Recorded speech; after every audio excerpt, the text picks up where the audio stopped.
तो देखो बच्चों, अपना जो यूनिट चल रहा है और ये यूनिट है क्या, रिडॉक्स रिएक्शंस। ओके।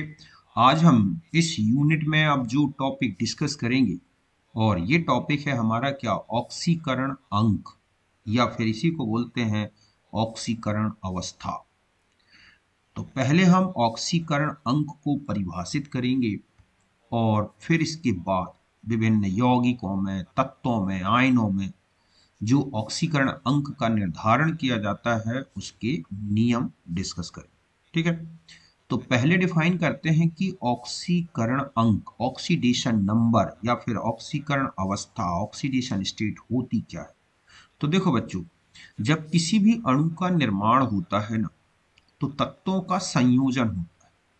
और जब तत्वों का संयोजन होता है तो प्रत्येक परमाणु इलेक्ट्रॉन आदान प्रदान करता है, सहभाजन करता है।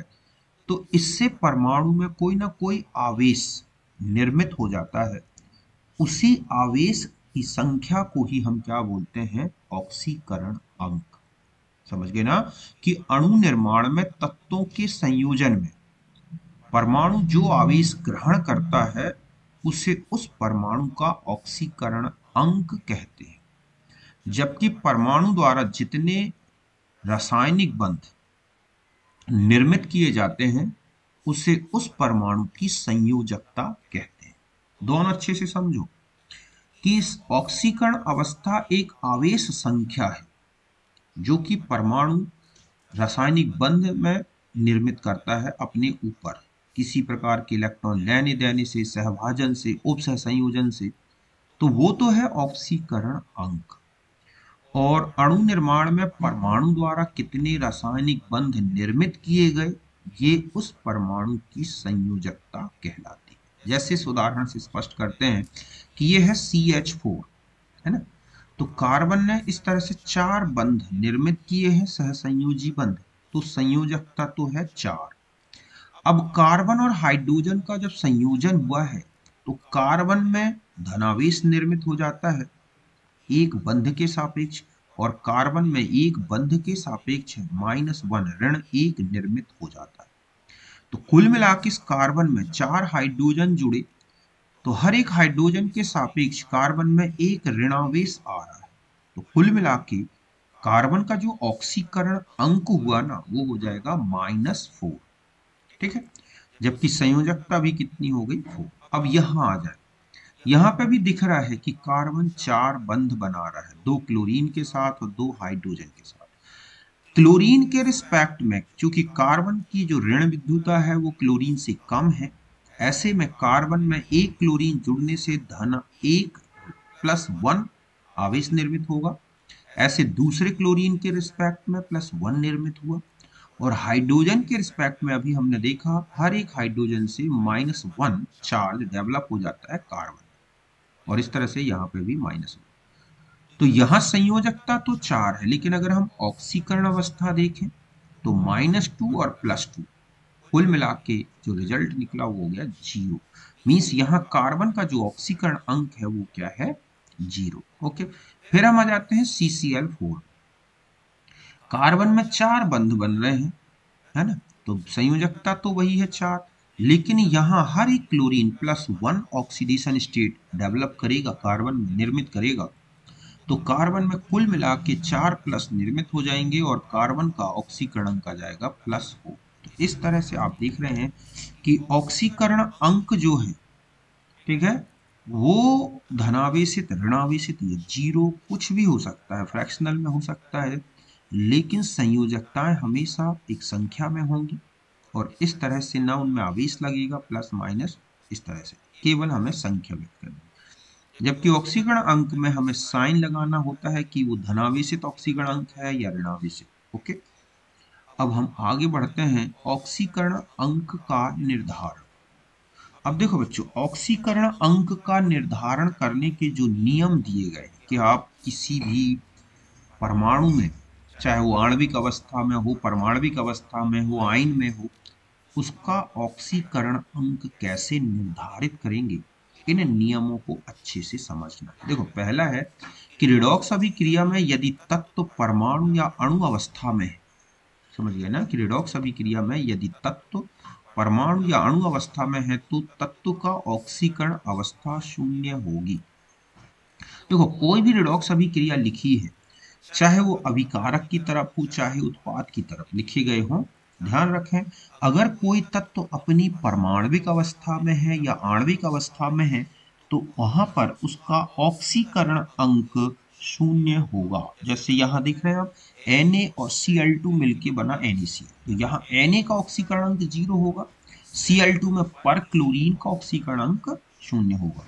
ठीक इसी तरह से मान लो लिखा है H2O, ठीक है, दूसरी रिएक्शन को हम देखें 2H2 चेंज हो गया 2H2 और प्लस क्या O2, तो यहाँ इसका ऑक्सीकरण अंक 0 होगा और यहाँ पर भी 0 होगा हाइड्रोजन का।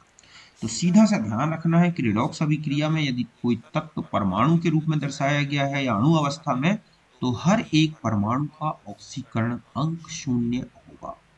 दूसरा रूल देखो आप जो सबसे इंपॉर्टेंट है कि यदि अणु में एक ही तत्व के परमाणु परस्पर जुड़े हो, अब चाहे उनके बीच में डबल बॉन्ड हो बच्चों, चाहे सिंगल हो चाहे ट्रिपल बॉन्ड, समझ गए ना कि यदि अणु बना है और उसमें दो परमाणु एक ही तत्व के परस्पर जुड़े हैं, उनके बीच में एकल बंध हो या द्विबंध हो या त्रिबंध, इस बंध के सापेक्ष प्रत्येक परमाणु का ऑक्सीकरण अंक शून्य होगा। तो ये लिखा है कि दोनों परमाणुओं के ऑक्सीकरण अंक बंध के सापेक्ष शून्य होंगी, किंतु अलग अलग ऋण विद्युता के परमाणु जुड़े हों तो कम ऋण विद्युती परमाणु का ऑक्सीकरण अंक धनात्मक एवं उच्च ऋण विद्युती परमाणु का ऑक्सीकरण अंक ऋणात्मक होगा और दोनों के मध्य उपस्थित बंधों की संख्या के बराबर होगी।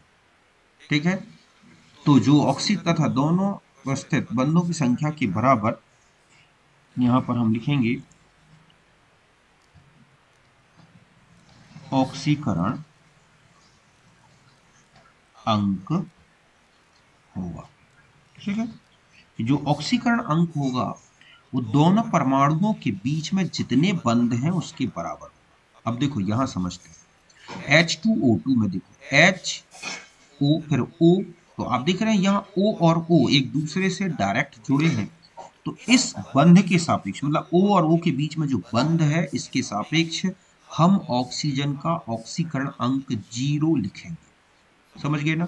ठीक इसी तरह से अब यहाँ आ जाए OH, तो चूंकि OH में O की ऋण विद्युता ज्यादा है इसलिए ऋण 1 और हाइड्रोजन की कम है इसलिए +1 हो गई, और इस तरह से कुल मिला के पर ऑक्सीजन में जो टोटल चार्ज डेवलप हुआ वो है -1 और हाइड्रोजन में +1। अब यहाँ आ जाए H2SO8 होता है तो यहाँ पर भी दो सल्फर आपस में जुड़े, तो इस बंध के सापेक्ष पर सल्फर का ऑक्सीकरण अंक तो 0 लगाएंगे। बाकी यहाँ देख रहे हैं कि ऑक्सीजन और सल्फर डबल बॉन्ड के थ्रू जुड़े हैं, तो ऑक्सीजन में ऋण 2 आवेश आएगा और सल्फर में +2 स्टेट आएगी, क्योंकि दोनों के बीच में द्विबंध है और दोनों की ऋण विद्युताओं में अंतर। ठीक है, इस तरह से +2 इस ऑक्सीजन के सापेक्ष, +2 इस ऑक्सीजन के सापेक्ष और +1 इस ऑक्सीजन के सापेक्ष निर्मित हो रहा है ऑक्सीकरण अंक, तो यहाँ सल्फर का ऑक्सीकरण अंक +5 आएगा। बात क्लियर है अच्छे से। ऐसे यहाँ देखो आप H triple bond N sorry C triple bond N, तो यहाँ कार्बन की नाइट्रोजन के सापेक्ष इस ट्रिपल बॉन्ड के सापेक्ष जो ऑक्सीकरण अंक है वो तो हुआ +3, नाइट्रोजन का हो गया -3, हाइड्रोजन का है +1, तो एक्चुअल में इस कार्बन का जो करेक्ट ऑक्सीडेशन नंबर नेट निकलेगा वो होगा +2, मतलब HCN में कार्बन का ऑक्सीकरण अंक +2।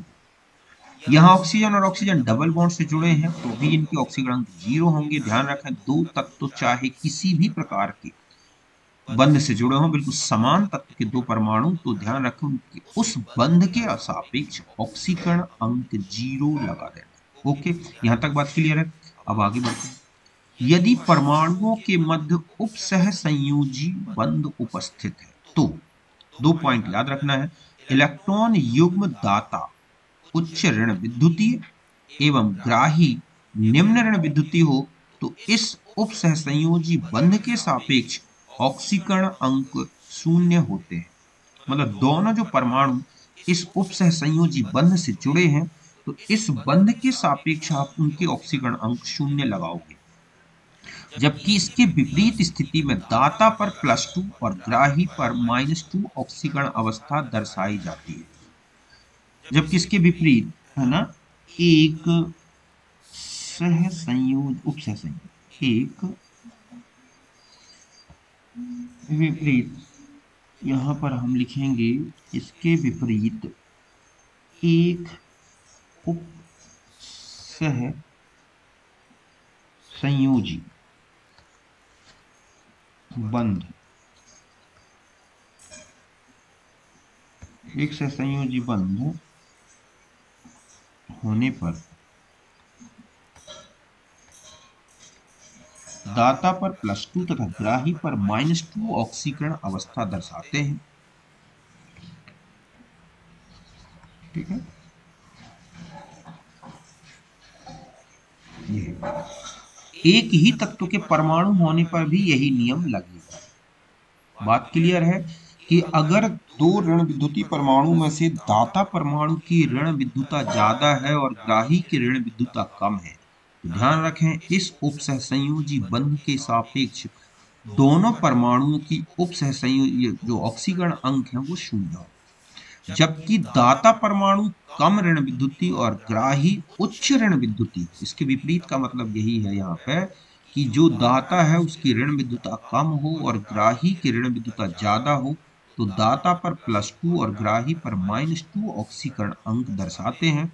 अगर दोनों तत्व दोनों परमाणु एक ही तत्व के हैं और उनके बीच में उपसह संयोजन हुआ है, तो भी यही नियम लगेगा। मीन्स दाता पर +2 और ग्राही पर -2। देखो HNC, तो यहाँ पर नाइट्रोजन ने अपना लोन पेयर कार्बन को दिया है, तो यहाँ कार्बन का ऑक्सीकरण अंक जो है वो केवल सहसंयोजी बंध के सापेक्ष, ये जो डबल बॉन्ड लगा है इसके सापेक्ष +2 दिया जाएगा और नाइट्रोजन का इस बंध के सापेक्ष -2, लेकिन इस उप सहसंयोजी बंध के सापेक्ष नाइट्रोजन और कार्बन दोनों के ऑक्सीकरण अंक 0 लिखे जाएंगे। और हाइड्रोजन के सापेक्ष नाइट्रोजन में -1 आया तो टोटल नाइट्रोजन का ऑक्सीकरण अंक हो गया -3 और कार्बन का हो गया +2। अब यहां आ जाए हम थायोसल्फ्यूरिक एसिड में, तो यहाँ पर सल्फर ने एक लोन पेयर ऑक्सीजन को दिया है, एक लोन पेयर सल्फर को दिया है। तो देखो सल्फर और सल्फर एक ही तत्व के अगर दोनों परमाणु है तो दाता में +2 और ग्राही में -2 लग जाएगा। यहाँ सल्फर की ऋण विद्युता ऑक्सीजन से कम है तो सल्फर में +2 लगेगा और ऑक्सीजन में -2 ऑक्सीकरण अंक लग जाएगा। मैं कहूँ CO में लगा के बताओ, तो CO में एक लोन पेयर देता है कौन बच्चों, ऑक्सीजन। तो यहाँ पर इस बंध के सापेक्ष अगर हम ऑक्सीकरण अंक लगाएंगे तो यहाँ तो 0 लगाएंगे और यहाँ +2 और यहाँ पे -2। CO में कार्बन का ऑक्सीकरण अंक है +2। तो यहां तक बात अच्छी तरह से क्लियर है। तो ये है उप सहसंयोजी बंध में आपको ऑक्सीकरण अंक निर्धारित करना है। आप देखते हैं कि जो संकुल यौगिक होते हैं कॉम्प्लेक्स, तो उसमें लिगैंड लोन पेयर डोनर होते हैं और मैं धातु आयन इलेक्ट्रॉन ग्राही होता है, तो धातु आयन की ऋण विद्युता कम है और लिगैंड जो होते हैं वो उच्च ऋण विद्युती होते हैं। इसीलिए उस उप सहसंयोजी बंध के सापेक्ष हम धातु में ना तो ऋणावेश लगाते हैं और ना ही धनावेश, और ना ही लिगैंड में कोई ऑक्सीकरण अंक उस बंध के सापेक्ष दर्शाया जाता है। तो यही रूल यहाँ पर फॉलो होता है। फिर आता है कि एक परमाणविक आयन पर लगा आवेश उस तत्व की ऑक्सीकरण अंक होता है। एक परमाणविक आयन पर लगा आवेश उस तत्व का ऑक्सीकरण अंक होता है। मतलब अगर एक परमाणविक कोई आयन लिखा है जैसे सोडियम आयन Na+ या Cl- आयन, तो यहाँ पर सोडियम का ऑक्सीकरण अंक +1 लिखा जाएगा, क्लोरीन का जो है ऑक्सीकरण अंक जो क्लोराइड आयन है उसका -1। ठीक इसी तरह से मान लो लिखा है Mg+2, तो हम यहाँ पर Mg का ऑक्सीकरण अंक कितना लिखेंगे बच्चों, +2। तो एक परमाणविक आयन का आवेश उस परमाणु की ऑक्सीकरण अंक के बराबर होगा। अगला है बहुपरमाणविक आयन में उपस्थित समस्त परमाणुओं की, ठीक है, समस्त परमाणुओं के ऑक्सीकरण अंकों का योग कुल आवेश के बराबर हो। मतलब है लगा जो आवेश है आयन के ऊपर जो आवेश है अंकों का योग कुल आवेश मतलब आयन के ऊपर लगा आवेश, मतलब है आयन के आवेश के बराबर होता है। ठीक है, ऑक्सीकरण अंक का योग कुल आवेश के बराबर होता है। इस तरह से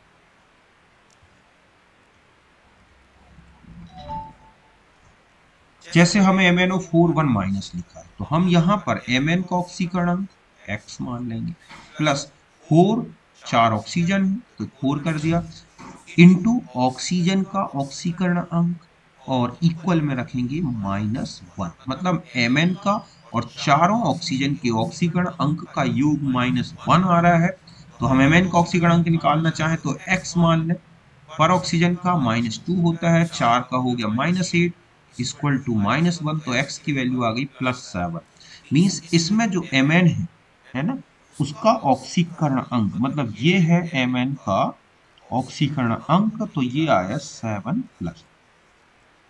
और देखो वैसे भी स्पष्ट दिख रहा है कि Mn के +7 और ऑक्सीजन के -8, तो कुल डिफरेंस बचा -1, इसलिए MnO4 माइनस का ऑक्सीकरण अंक आपने लगा दिया -1।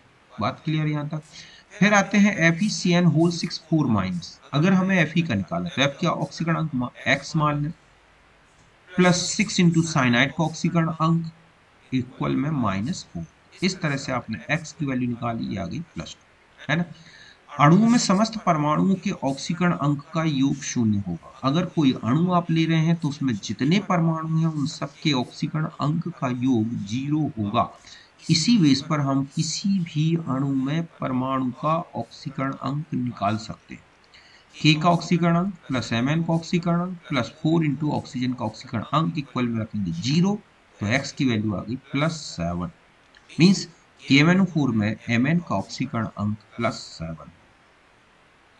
ऑक्सीजन का ऑक्सीकरण अंक इस प्रकार होता है बच्चों, ध्यान रखना, ऑक्सीजन के 3 ऑक्सीकरण अंक हैं। सामान्य अगर ऑक्साइड है, सामान्य जो होता है नॉर्मल, उसमें -2 होती है, परऑक्साइड कहीं लिख गया है तो -1, सुपर ऑक्साइड है तो -1/2। जैसे K2O में ऑक्सीजन -2 में है, K2O2 में -1 में है, KO2 में -1/2 में है पर ऑक्सीजन।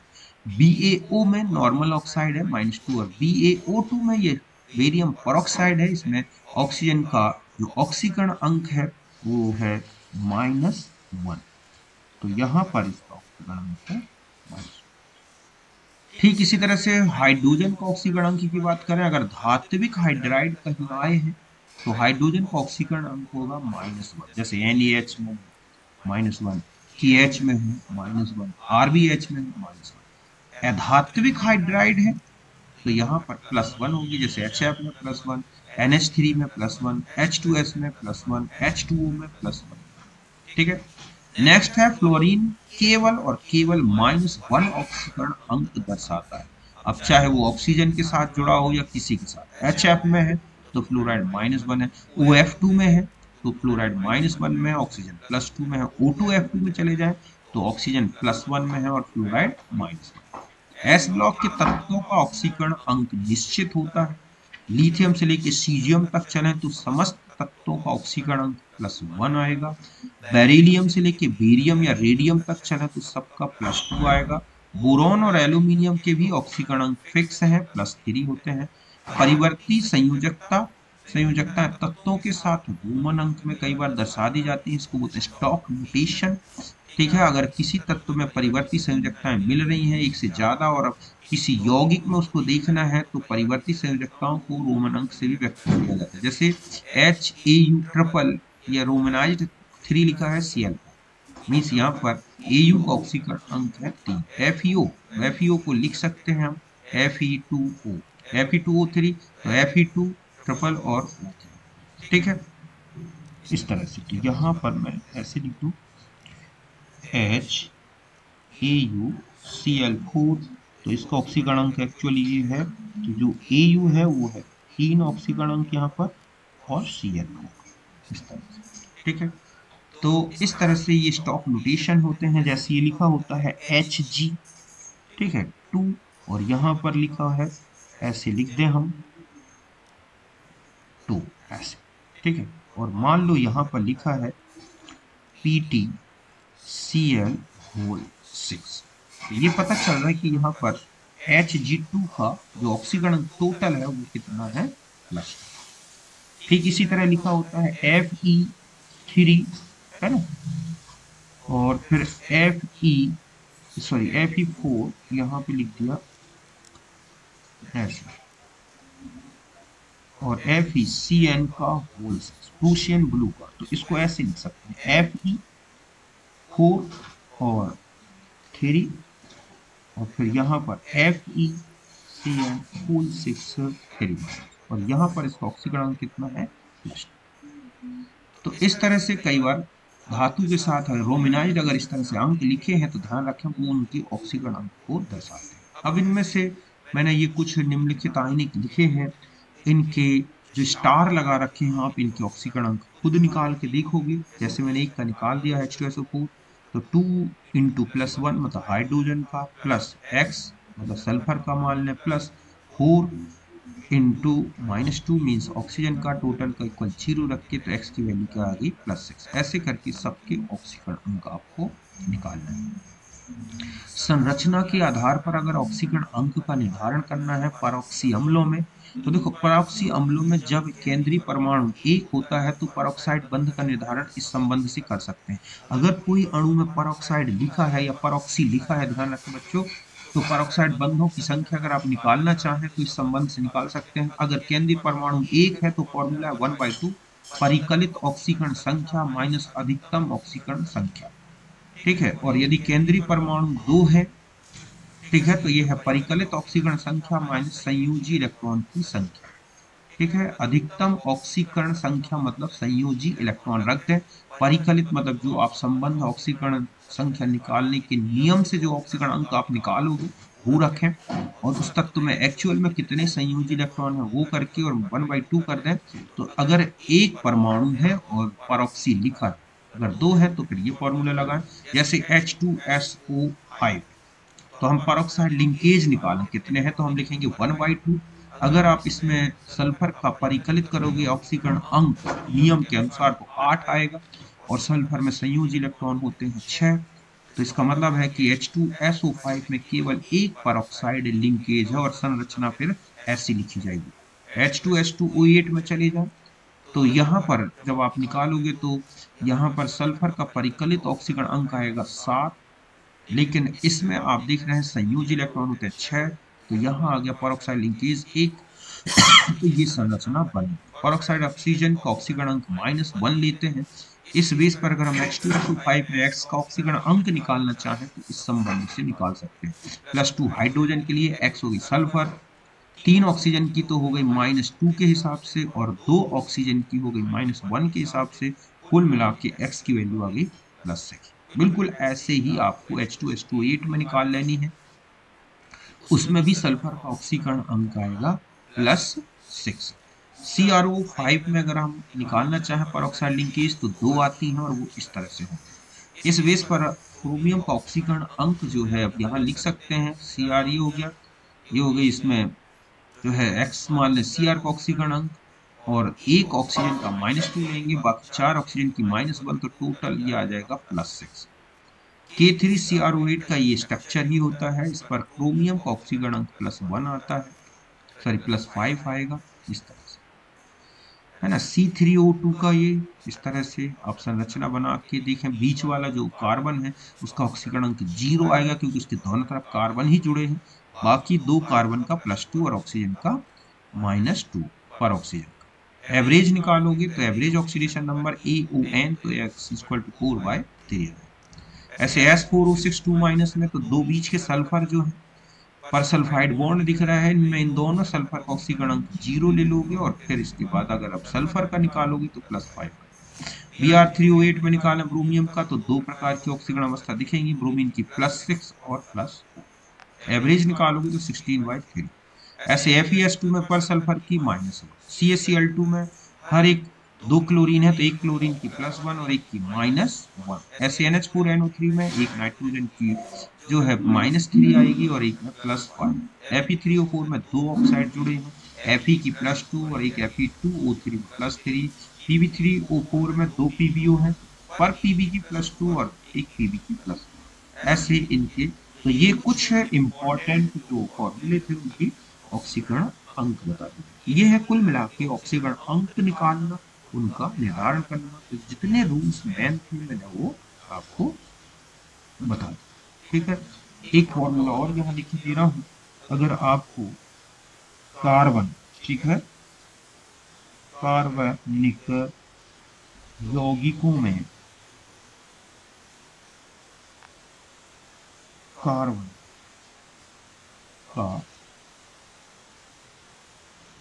ऑक्सीकरण अंक, ये भी एवरेज ऑक्सीडेशन नंबर आएगा। तो वो फॉर्मूला होता है average oxidation number of carbon, ठीक है, equal to NO into 2 plus NX into 1 plus NN into 3, ये ले लें, minus NH into 1 upon NC। NO oxygen के परमाणु, NX हैलोजन, ठीक है, के परमाणु, और NN नाइट्रोजन। अब आप इसमें निकाल के देखना CH2O में कार्बन की, इस तरह से, और CH3COOH में कार्बन का, और C6H6 में कार्बन का। यहाँ रख दोगे, अगर ऑक्सीजन नहीं है तो जीरो, हेलोजन नहीं है तो जीरो, नाइट्रोजन नहीं है तो जीरो, हाइड्रोजन है तो उनकी वैल्यू। और इस तरह से NC टोटल कितने कार्बन है NC, तो ये हो गए कार्बन परमाणु। बस हो गया आंसर। ठीक है, तो ये है हमारा कुल मिला के आज का मैटर। फिर मिलते हैं नेक्स्ट।